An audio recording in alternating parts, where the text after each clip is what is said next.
Hello everyone and welcome to part 2 of this 2-part Walking Dead discussion series. The previous video I talked about my reaction to The Walking Dead announcing that season 11 is going to be its last and some spin-offs and stuff that are coming after that. So if you want to watch that first, then go ahead. I have left links below and I'm sure I will have put something on here.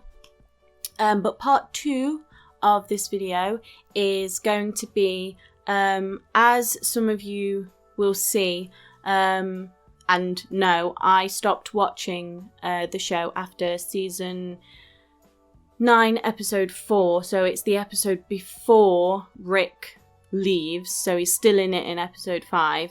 There's no real oh, this is an outrage kind of thing. I just kind of got bored with the show and I just kind of stopped watching. But recently, okay, I'll tell you the story of how I got back into it. So, season 9, episode 15, the episode before the season finale, I saw on YouTube there was a clip of what happens at the end, which is the heads on the pikes. Now that's a big thing that happens in the comics. So I already knew that that was a thing that happens in the comics and could very well be brought into the show because it is a massive thing. I also, because I hadn't watched the previous episodes before that, I wasn't too bothered about it being spoiled for me, seeing whose heads were on the pike. I kind of had an idea that it wouldn't be the exact same people as in the comics. There would probably be a couple of the same people, but not, because when The Walking Dead do big things like this, when big events are happening and main characters are dying, they do tend to change up the people who are dying. Like with Negan and the Bat, for example. Yes, Glenn dies in the comics and dies in the show in the same way, but the whole Abraham thing before it and the whole Daryl punching thing, that does not happen in the comics. So I know that they do like to change things up. And obviously because I wasn't caught up with the show and I didn't really have any intention, even at that point, to watch previous bits back. So I wasn't bothered about it being spoiled for me seeing who died. So I watched the clip of the heads on the pikes. And oh my god, the way that they filmed it, the music, the acting, just that one clip, I literally got goosebumps. Even though I hadn't been watching the show and there were some characters that's heads were on the pikes that I didn't really know, because they were literally introduced in season 9 after I'd stopped watching. So I didn't even know them, but obviously there were some characters that I did know. It was I don't know, just something about that scene when I watched it gave me goosebumps. And as morbid as it seems because of the scene that it was, I kept watching that clip over and over because it was just so well done. And I thought, you know what, I'm gonna get back into watching the show because I want to see the lead up to this.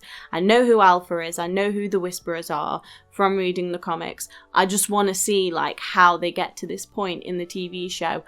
I did decide that I was just going to watch it on my own time. I wasn't going to do any reactions to it, and I'm not going to do any reactions to those to add to the channel, just because I like that my Walking Dead reactions are my first time reactions. There are some things that I'm doing on my channel with the movies and the TV shows that are going to be more commentary, so I have seen them before and it's just me sort of going over them again. But I do like that my Walking Dead reactions are the first time reactions, so I think it would have been a bit of a... it just wouldn't feel right doing it knowing that I know what happens. It wouldn't be that I would pretend oh my god, you would know that I've watched this before. So what I am going to do instead is I have written down a couple of major plot points that have happened from season 9 episode 5 up until season 10 episode 15, because that's the last episode that everybody has had, because the season 10 finale has not aired yet. That will be October the 4th, and my reactions are going to be starting up again. If you haven't watched the previous video, just to let you know in this video that my Walking Dead reactions from the season 10 finale will be starting up again, and we'll only have that. Oh, and we've got an extended season 10, so we've got like 6 more episodes, and then we go on to season 11, which is going to be the last one, and that's going to be a longer amount of episodes. It's going to be 24 instead of 16. So we shall start from the beginning. So season 9, episode 5. I can't remember actually this is the order that I've got, and this is the order that I know that these things happened. But I don't know the episodes that these things happened. But I do know, obviously, that season 9, episode 5 is the episode where Rick Grimes' character actually leaves the show. I knew that he was leaving, or I didn't know, actually, nobody knew, but I kind of had a very, very strong suspicion that they were not going to kill him off, because I'm sure that Andrew Lincoln and the producers or whoever had a discussion, and it was like, do you know what? No, this is your life. If you want to have a break, have a break. Can we consider that you do come back at some point for something, even if it's the final season or the final episode? And I'm sure Andrew was like, do you know what? This has been 10 years of my life. This role has really established me as an actor. Yeah, I'm gonna repay the favor and like come back for at least like the final season or the final couple of episodes. I don't know for sure that that's happened, but I feel like that is probably what went down. So I've had a strong suspicion that they were not going to kill Rick off, and they didn't. He goes off with Jada, I think that was her name, in the helicopter, never to be seen again. I was kind of underwhelmed by it. Like the whole episode, how they were kind of like he was having hallucinations, like he was seeing Shane, he was hearing other people from his past. I kind of wanted that to be bigger. I don't really know how. I don't know how they could have improved it. I just personally feel like it was a little bit underwhelming. Him being like the staple of the show and him kind of leaving in that way. I don't know if they could have done anything better. I mean, I think not necessarily better, but I think more shocking and more like, oh my gosh, would have been them actually killing him off. But I don't think they would have done that. So I don't know how they could have improved it. I just personally felt a little bit underwhelmed by it. In the same episode, there is a 6-year time jump. And we see Judith is now like 10 years old. So she's like grown up. I mean, she's 10, but in this world, you kind of grow up fast, and she definitely does.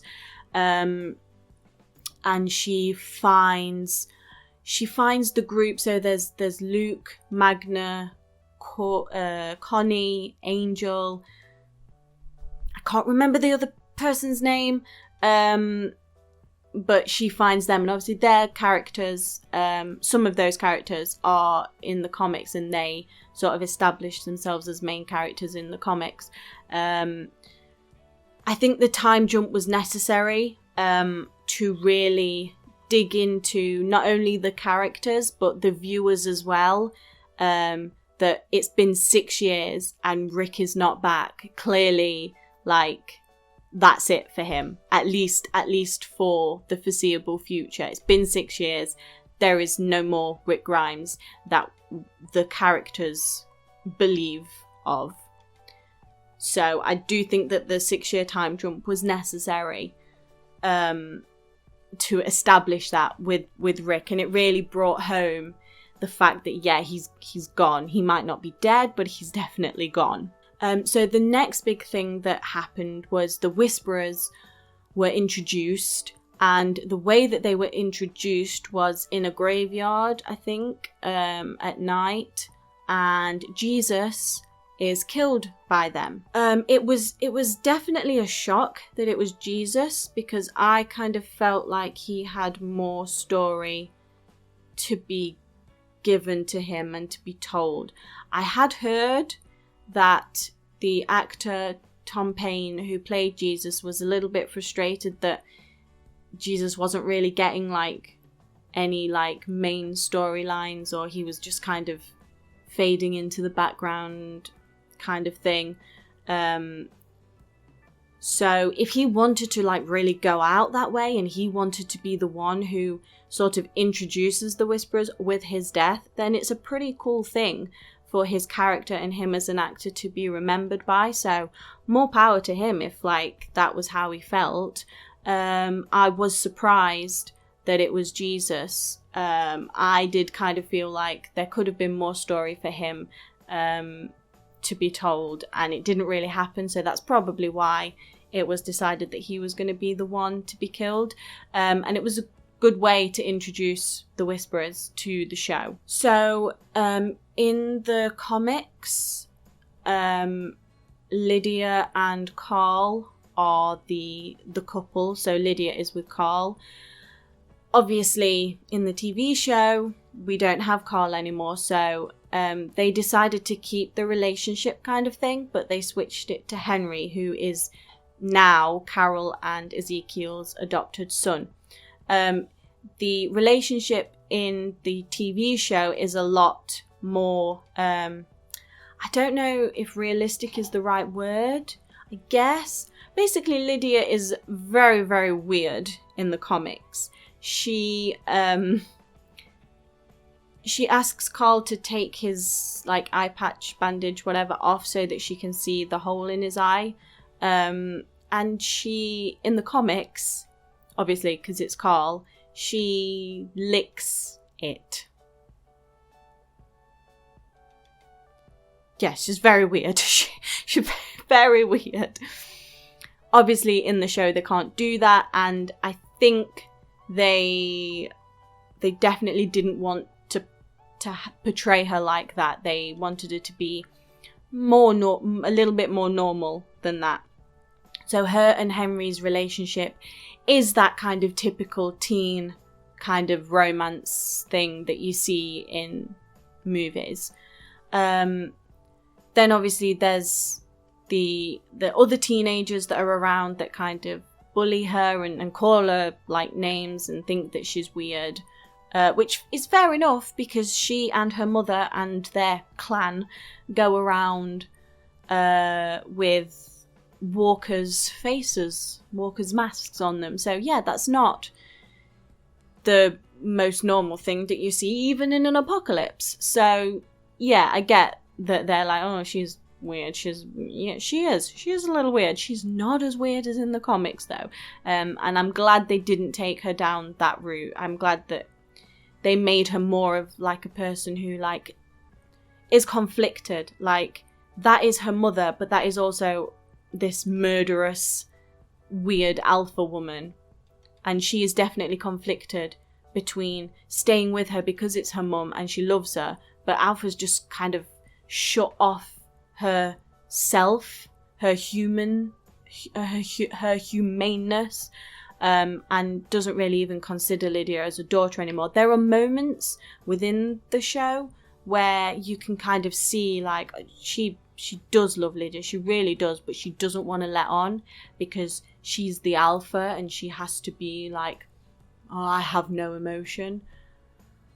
Which in that clan of people with the walker masks and everything, yeah, I get it. But obviously that's not how the other people work.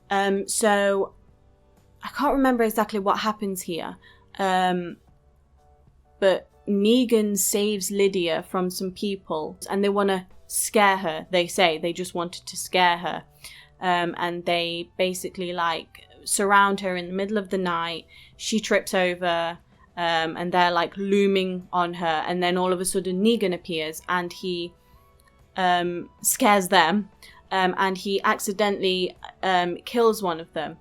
I'm very, very conflicted about Negan because throughout the episodes that I haven't done reactions to, he is very much a savior, but not a savior in the way that he used to be. Like, I am Negan, we are all Negan. He's not that kind of a savior. He truly is a savior. He saves Lydia. He saves Judith multiple times. He rushes in to save and help other people. He truly is being portrayed as this guy who is on a road to redemption.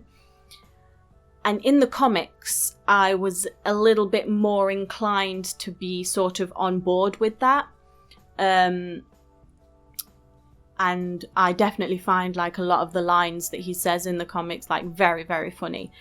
In the TV show, and this is purely a credit to Jeffrey Dean Morgan's acting, that I hate Negan so much that it annoys me that he is clearly on this savior hero path on a road to redemption, because that episode, and you know the one, that episode will never leave me. And anytime he does anything that's remotely good to help someone, I immediately just switch back to that, and I'm like, yeah, but you did this, so you're not a good person.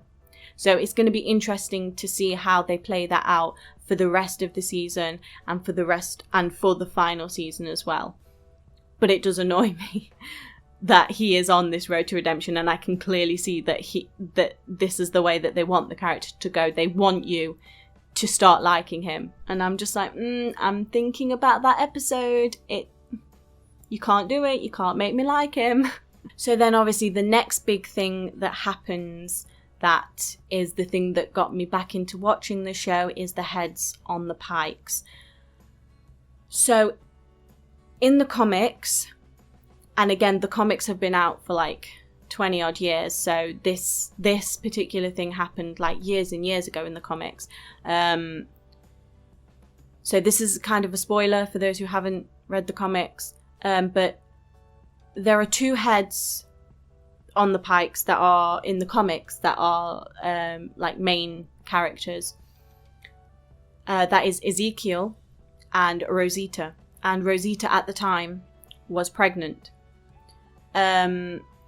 I kind of knew that they weren't going to do that because, number one, those two, both in the comics and the TV show, at their respective times, were like these established characters who, yeah, they can kill anyone off at any time, but I felt like those two definitely had more story to tell, and that their stories were going to go in a different direction. So I was pretty confident that those two were not going to be heads that were going to be on the pikes in the TV show. I had no idea who was going to be.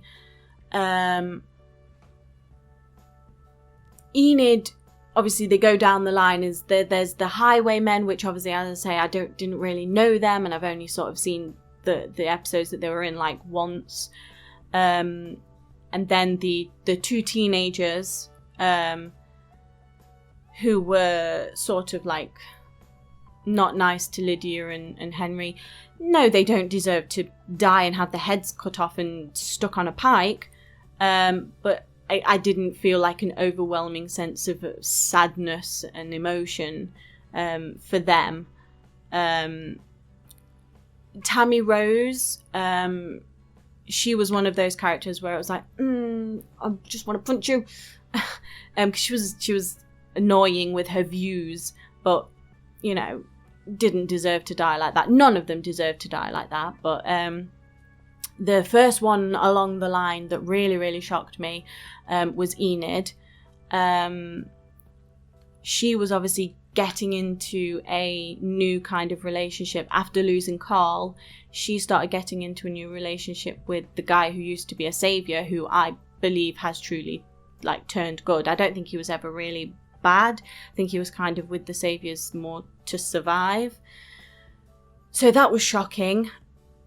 And then Tara, that was the biggest shock of the pikes. Again, I wasn't bothered that I found out before like watching the episodes leading up to it, but that was the biggest shock for me, that Tara was on the pikes. She was kind of like Negan in terms of being like the comic relief for the show, but whereas with Negan I tend to like try not to laugh at his jokes, because I don't like him and I don't want to give him the validation of me finding his jokes funny. Tara was definitely more of a comic relief to the show. She definitely had her dramatic moments, but she definitely kept things a bit more light and airy, which was fun in a world that's so dark and in a world where everyone's dying and there's zombies walking about trying to rip your guts open. She was a great character to have around to kind of balance that out, so that was a big shock to me. And then Henry on the end wasn't necessarily a shock, and I kind of saw that coming. But Henry's hit me more than Tara's, not because it was Henry, but because of Carol's reaction. And that is a complete credit to Melissa McBride. We have seen Carol at her weakest in season 1. We have seen Carol at her strongest in like season 5. You know, she had a couple of wobbles in like season 7 and 8, but like that moment, her face when she looks up and sees him and then looks away is like a instantaneous rock bottom moment. She definitely picks herself back up a lot better and a lot quicker, but that moment is like, oh god, like Carol is going to go on some kind of downward spiral here. Which kind of brings me to my next point. Alpha getting her comeuppance, really, by Negan. This happens in the comics. Negan is desperate to, like, prove himself to Rick, because obviously Rick is still around in the comics at this point. He wants to prove himself to Rick. I can't actually remember all the details of everything, but I'm pretty sure that, again, the prison, the door, the bars were like opened or left open by accident, and Negan goes off, but he does it to, again, prove himself that he is on Rick's side and he wants redemption and he wants forgiveness. So he goes after Alpha, he befriends her, sort of starts this romantic relationship with her, and then cuts her head off and takes it back to Rick. So when Negan sort of went to Alpha and started trying to befriend her and stuff like that, I knew that this was probably going to end with Negan successfully killing Alpha.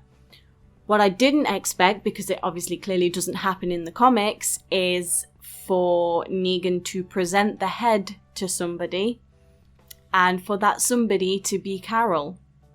So Carol was like hell-bent on revenge on Alpha. Obviously. Understandably. I think Carol kind of, because of everything she's been through, she's still badass, but she's not as like, she doesn't think about things properly before she really goes into them, and she's driven more now by emotion than actual planning. And that kind of got people into trouble. So when she follows Alpha into the cave, and Daryl goes, and Connie, I think is her name, who's deaf, and Magna, obviously she gets out, as we know. Connie is still apparently trapped in the cave. Obviously that is a story thing that they had to do because the actress was filming something else at the time, so couldn't really be doing both of the projects because it was a bit too much, so they kind of wrote her out of the show a little bit. So it was like, we do not know if Connie is alive or dead. I'm sure we will find out soon, but as it stands right now, we don't actually know. So yeah, when they go into the cave, because Carol sees Alpha going into there and she's hell-bent on revenge, she's not really thinking, and obviously her friends go in there because it's Carol and because she's, because she's a friend and they want to help her and save her, which obviously gets them into the crap. And then Daryl really goes off on Carol, which we've never seen before, and Carol feels really guilty, so she goes after Carol on her own, and they get into a fight with each other, and they both really injure each other. But obviously they both get away, and neither manages to kill each other. So yeah, when Negan when Negan presents Alpha's head to Carol, and she is the one who actually lets Negan out and is like, go kill her for me. That was a shock, but also thinking about it, that works really well, and that was a good way to intertwine that into the story, is having Carol, because again, Carol is not around in the comics by this point, so it was a really good way for for them to intertwine that story and have it be Carol who actually lets Negan out and is like, go kill her for me. So the next point is Ezekiel's cancer. He has like this, he's been coughing a lot and very sort of unfit, and he's got like this big like lump, and it's like black on his chest. He mentioned the type of cancer. I think he said thyroid cancer. I can't actually remember. I'm pretty sure he said thyroid cancer. That is nothing. That doesn't happen in the comics. I don't think they ever mention that in the comics. Like, I don't think anybody has cancer. In the TV show as well, everybody who has died has. There was Tara's granddad, and then there was the guy that Milton was with. They obviously passed away like of natural circumstances. I don't know if they ever mentioned like they had a particular illness, but they obviously died of like natural causes or an illness. But most of the people who die in The Walking Dead die from something within the apocalypse. They either get bitten, they either get torn apart, they either get shot. It's all sort of apocalypse related. Yes, obviously in real life you can get shot, but it's all sort of tied in with the apocalypse. Cancer is a very real thing, obviously, and that's a thing that everybody in real life would worry about. We're not worrying about an apocalypse. Obviously, at the moment, we're worrying about a virus, but we're not worrying about an apocalypse. We're not worrying about people rising from the dead and trying to eat you. Cancer is a thing that is on a lot of people's minds because they're either experiencing it, or they know someone who's experiencing it, or they know someone who has experienced it. It's a very real thing that they've never had in The Walking Dead. So I think it's really good that they are putting that in there, because it kind of makes the show more real, because nobody like I say, nobody that we know or really have focused on has died from something that hasn't been created or hasn't been a result of this apocalypse starting. So I think it's really good that they've brought this into this. I know it's a TV show and anything can happen, but when you introduce something like cancer, especially because it's the apocalypse and they don't even have the treatments, they don't have hospitals, they don't have radiology or radiotherapy or chemotherapy, or they don't have access to that stuff. Even in real life, when people have those treatments, it's not always successful. Even when it is successful, sometimes a couple of years later, the cancer comes back. We do not even have like a cure or anything right now. Treatments can delay it, can kind of keep it away. You know, if you detect it early, you can cut it completely out. But this has progressed in Ezekiel. He is ill. He is dying. He doesn't have any treatments. So for somebody who, in the real world, who has treatments and it doesn't work, this guy doesn't have anything. This guy is already in, like, I don't know what stage it is, but it's probably like stage 3 or 4. It's terminal, and he doesn't have access to any treatments. So I think it's silly to be hopeful and be like, oh yeah, but you know, it's a TV show, so anything can happen. Like, they can't mess with something like cancer. They can't be like, oh, this is a TV show, so we've written the fact that zombies exist, so we can write the fact that Ezekiel manages to recover from this cancer. That would completely... We know that the apocalypse is not a real thing. It's never happened before in real life. But cancer, like, you can't do that with cancer. You can't be like, oh, well, this is a TV show, so we can write whatever the hell we like. We're going to have him survive, and the cancer is just going to, like, completely go away. So I think it's safe to say that it's terminal. Ezekiel is dying, and he will eventually die from this cancer if he doesn't kill himself first or get, bitten or killed by somebody else. It will be the cancer that will kill him. Which is sad because we know it's coming. We know.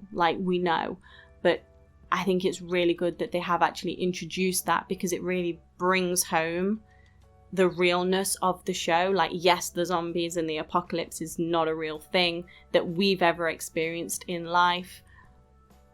But this is they are still trying to keep with realism. So I think it's a really good thing that they've brought it in, but it is really sad that it is happening to Ezekiel. So the next thing is the radio that Eugene has built has managed to communicate with somebody called Stephanie from another place, another town that also has a population like the Kingdom and Alexandria and the Hilltop. That happens in the comics as well, and we move on. We don't really move on, like, we still have Alexandria and the Hilltop and stuff, but we take our focus to this new place and this new population of people, and that's very close to the end of the comics. That's like the last in the present day, because there's like a very, very big time jump at the end of the comics, but before that, the I can't actually remember the place where they are, but that is the last sort of plot that happens in the Walking Dead comics. Is they find this place with these people and they start interacting with these people, and then something happens, and then there's a time jump, and then that's the end of the comics.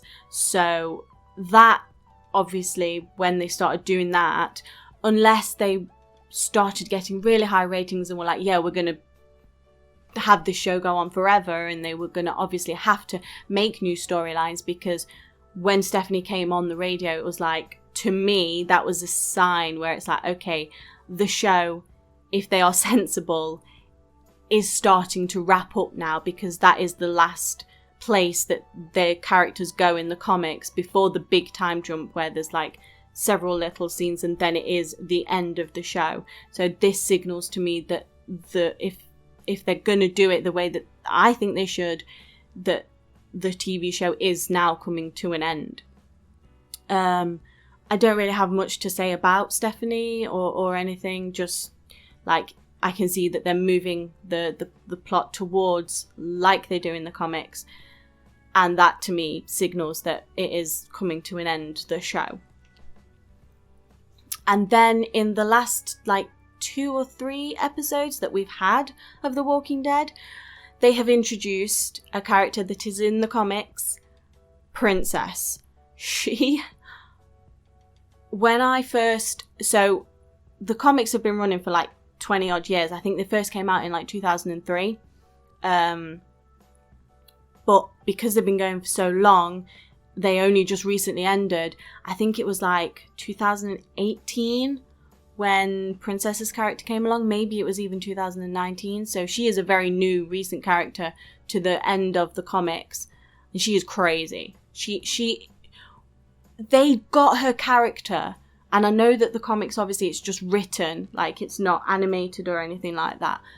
But the way that I don't know the actress's name, but the way that she is portrayed on the show is exactly how I imagined the character from the comics to be. If I actually had a walking, talking image of Princess in my mind from the comics, that is exactly who she is. So yeah, people who haven't read the comics, who have seen the show and seen this character come along and what the hell? Like, first of all, we had like a guy who talks in like Shakespearean language who carries around a pet tiger. Like, you thought that was absurd. Then you've got this woman running around with spiky hair and goggles on and like this fluffy coat and like being so excited in the middle of an apocalypse. That is what happens in the comics. So it's not that far-fetched that she's in the show, and I'm so glad that she is in the show, especially with Tara not being in it anymore. Princess definitely provides that comic relief that you need for the show to have that little bit of a balance so that it's not completely like a hopeless apocalyptic show. So I'm very excited about Princess being in it. She does have some like major storylines in the comics, not too much because she's not a main character. She doesn't have time to establish herself as a main character, but she definitely makes herself known. So that is it so far. That is, those are the main plot points. I've probably missed some that have gone off. I literally did this from memory. I didn't want to go into looking back at every episode and being like, oh yeah, that happened. Oh yeah, that happened. I just wanted to go over like the things that were in my mind because they were clearly obviously like the main plot points because I remembered them. So that is it for this video. If you liked this, then give it a thumbs up, and if you want to see more Walking Dead content, then subscribe because more will be coming. If you haven't seen the previous video to this 2-part, then go back and watch that. You don't have to watch them in any order, so that's fine. And I will see you in the next video. Bye!